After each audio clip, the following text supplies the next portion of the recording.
Saper usare la radio, saper usare questo tipo di mezzi di comunicazione è importantissimo per gli studenti, anche se poi non andranno a fare necessariamente un lavoro attinente, ma li inserisce in un context, in un modo di parlare, di stare insieme, gli fa capire molto la propria realtà e sono strumenti tecnici che cerchiamo assolutamente di implementare e di tenere vivi. Non è facile perché l'università ovviamente ha una struttura di altro tipo, più accademica, eccetera, però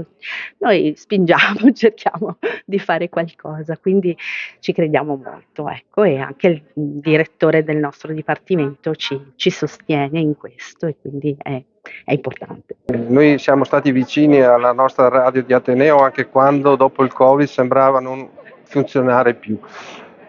Questo è il risultato di questa grande iniziativa di stamattina che ha visto coinvolte 6 università per un premio originale ed eccezionale nel suo contesto, che va a premiare una forma di comunicazione, la radio, che sicuramente sarà sempre forte nel portare avanti le iniziative democratiche della nostra scuola e della nostra società. Verona in questo oggi si è dimostrata in prima linea veramente. Con il nostro podcast Informalmente siamo molto contenti di aver vinto e che il nostro podcast sia stato apprezzato così tanto dalla giuria.